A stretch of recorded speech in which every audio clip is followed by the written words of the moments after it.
to what's happening last night in Sweden? Sweden.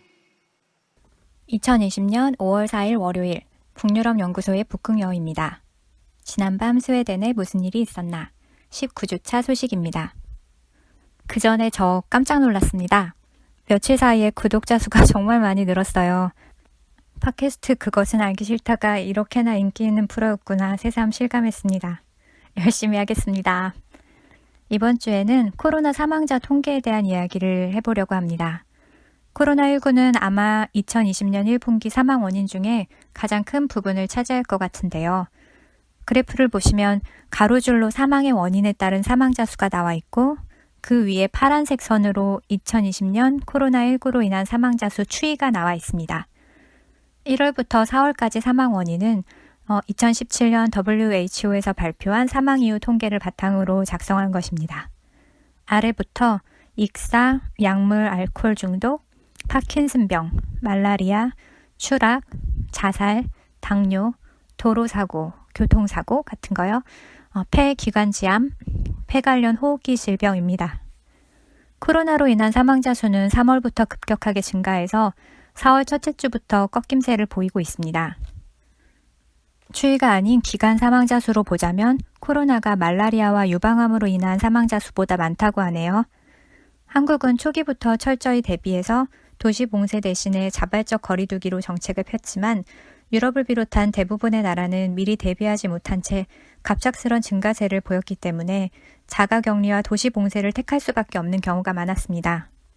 먼저 스웨덴의 예를 보며 이야기하겠습니다. 그래프의 점선 부분이 자연 사망자 수 예측치입니다. 보시면 오히려 평상시보다 사망률이 낮아질 것으로 예측하고 있다는 것을 알 수 있습니다.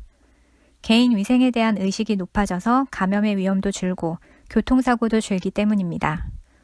한국만 해도 이번 코로나 기간 동안 감기나 독감에 걸린 사람의 수가 크게 줄었다고 하죠. 실제로 스웨덴의 경우를 보자면 붉은색으로 표시한 코로나로 인한 사망자 수를 빼고 보세요. 점선으로 표시한 사망자 수 예측치보다 실제 사망자 수가 더 낮습니다.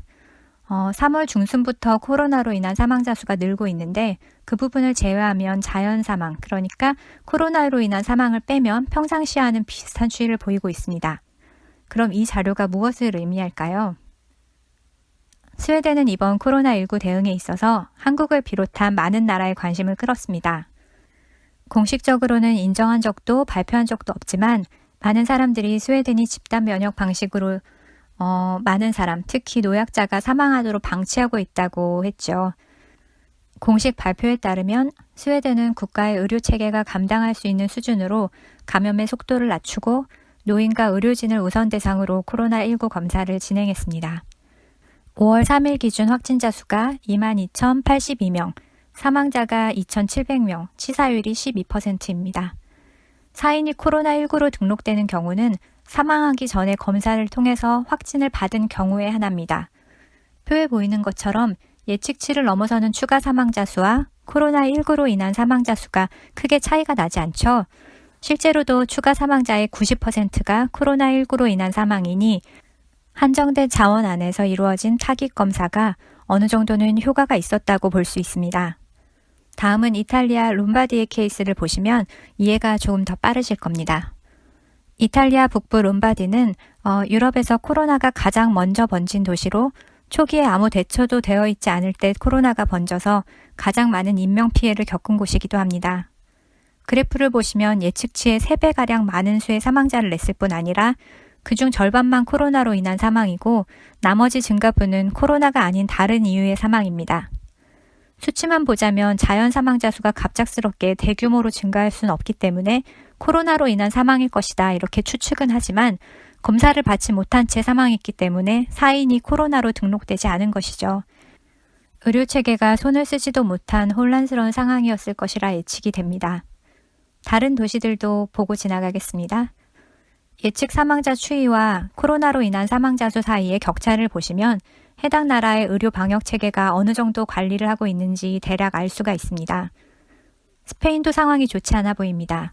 공식 통계에 잡힌 코로나19로 인한 사망자 수가 전체 추가 사망자의 67% 정도밖에 되지 않으니 최대치로 잡아 약 30% 정도는 코로나 음성 판정을 받은 사망자이거나 검사도 받지 못하고 사망한 경우이거나 이 둘 중 하나라고 볼 수 있습니다. 프랑스도 좋은 상황은 아니지만 4월 중순 이후 하락세를 보이고 격차도 줄고 있죠. 증가분의 약 87%가 코로나로 인한 사망입니다. 다음은 영국인데요. 스코틀랜드를 제외한 잉글랜드와 웨일즈입니다. 여전히 증가세가 무섭게 올라가고 있습니다. 런던의 경우 절벽처럼 가파르게 상승하고 있어서 더 걱정스럽습니다.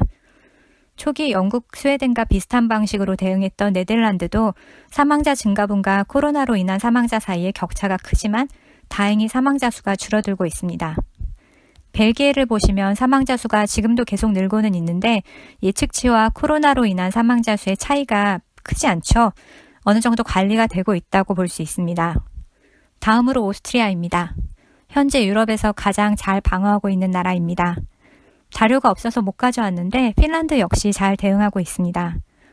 여담이지만 핀란드 총리 산나 마린이 85년생 36살, 오스트리아의 총리 세바스티안 구르츠가 86년생 35살, 공교롭게도 30대 총리, 즉 유럽에서 가장 젊은 지도자를 둔 두 나라가 가장 잘 대응하고 있는데요. 지도자가 젊어서 대응을 잘한다는 것이 아니라 서로 젊은 정치인을 두고 너무 젊거나 경험이 없어서 못하지 않을까 하는 우려를 하신 적이 있다면 두 사람을 볼 때 그런 염려는 안 하셔도 될 것 같습니다. 나이보다는 경험을 보면 될 것 같아요.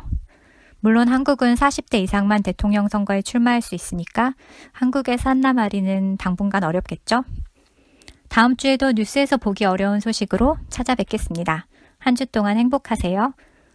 더 많은 뉴스는 페이스북에서 북유럽 연구소를 찾으시거나 북유럽 연구소 브런치를 참조하세요. 헤이도!